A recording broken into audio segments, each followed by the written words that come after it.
Mil Maga the Cahirley and Minister, I always preface my remarks by saying you inherited a situation. And in that context, I welcome the opportunity, although, as another speaker said, I don't know if the word welcome is appropriate in relation to the contents of what I'm about to say. But I'll start with the chairperson's statement, John Sanders from the Mental Health Commission.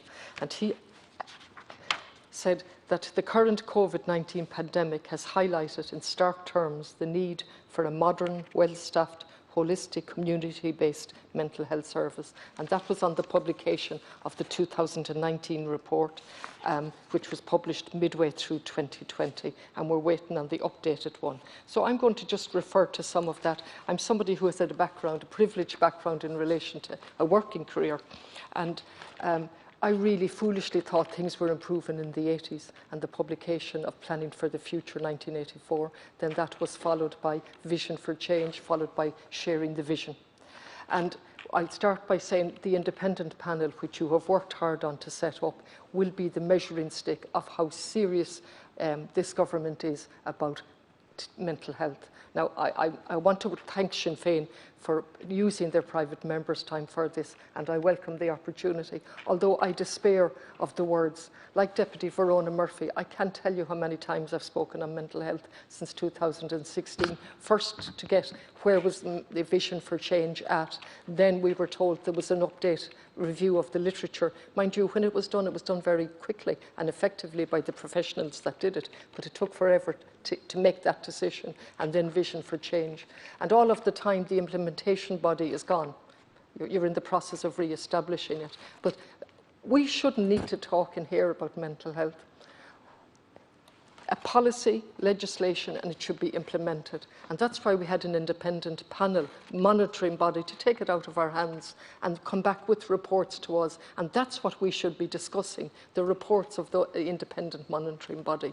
Not your speech where you're obliged to say what the government is spending, not in context, of course. We should be looking at the reports of the independent monitoring body. That's the step I'd like to see with the next time.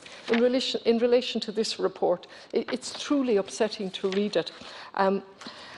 We'll just take a pen picture of what they found when they looked at the 65 approved centres. And there are lots of centres that are not approved, Minister, so somebody might deal with that and what your plans are in relation to that. And while the Mental Health Commission can go into those facilities, they can't make them change or comply with the recommendations. So that's a serious gap. So if we look at the number of deaths alone of people using mental health services, and we're all unfortunately familiar with this, the revolving door into accident and emergency and back out, and the distress it's causing. And I'm from Galway, and unfortunately we have a suicide patrol watch, which I pay tribute to, but that's where we're at in Galway, and helicopters in the sky, and we all tremble, and we all say a prayer if we believe, and if we don't, we say something else. So in that context alone, in 2019, 563 people died. So that was the number of deaths using the mental health services.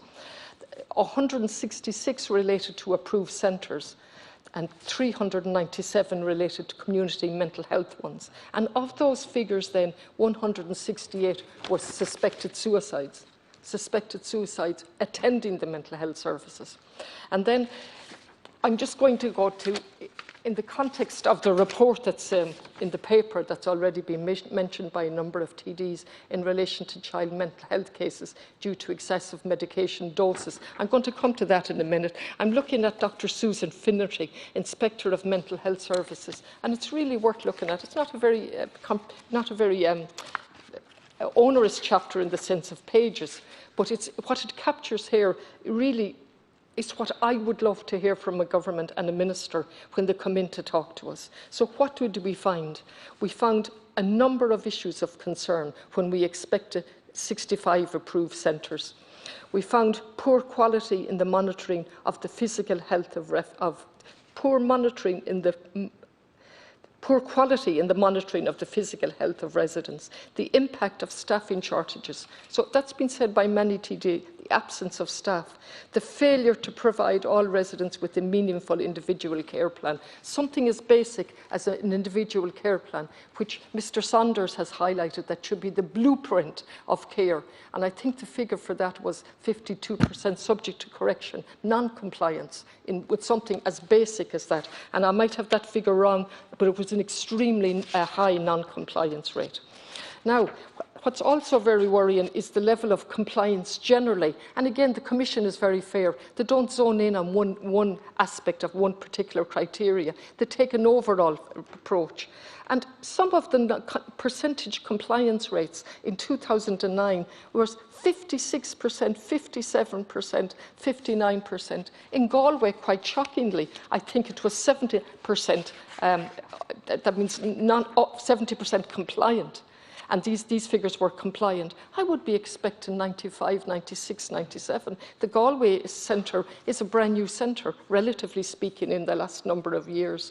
And what she said and what Mr Sanders said was the patient's individual care plan should be the blueprint for their care pathway. It should be viewed as the patient's care plan, not the clinician's. And then it goes on to physical care for persons with severe mental illness. It remains a fact that in the 21st century, people with a mental illness will die between 15 to 20 years earlier than their peers in the general community. Now, it's worth repetition, isn't it? In the 21st century, people with a mental illness will die between 15 to 20 years earlier than their peers in the communities. In many cases, due to preventable physical illnesses. And it goes on to say, the system has lost sight of the whole patient and the need to consider both mental and physical factors in the genesis and continuation of mental illness. It goes on to say, while not unique to mental illness, there is now a well-documented association between the use of antipsychotics and the development of metabolic syndrome. It is estimated that over a third of patients with schizophrenia will develop metabolic syndrome with detrimental effects on their health and lifespan.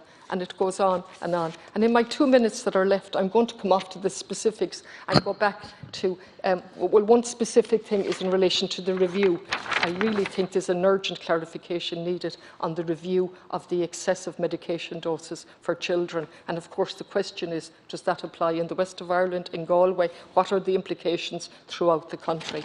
In relation to mental health, the Mental Health Commission talks about parity of esteem for mental health.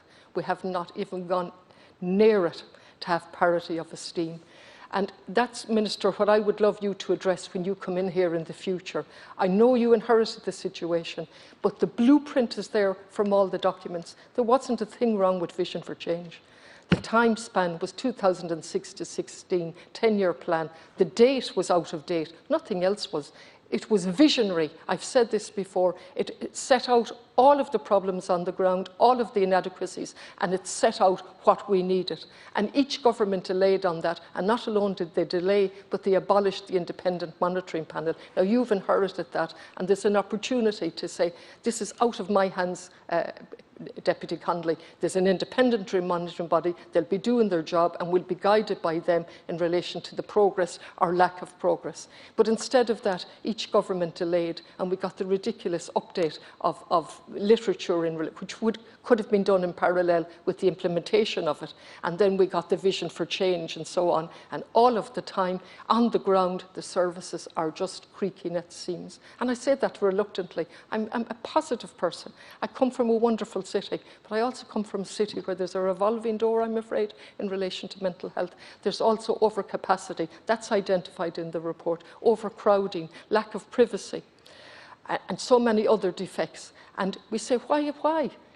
Because simply we have failed to treat it with the parity of esteem, failed to put in staff, appropriate staff on the ground. We have used medication too much as a way of dealing with it, and now we see that confirmed, as it would seem to be confirmed, allegedly confirmed today in the press release in The Independent. I don't wish to stand up here again on mental health. my opinion, are given anecdotes on the ground. I really want to see the implementation of what's now the policy document, sharing the vision. I want to see updated reports on how far we're progressing with that and how far we're not and what we need to be doing. That's where my energy and the energy of the TDs should be going in this Dáil chamber.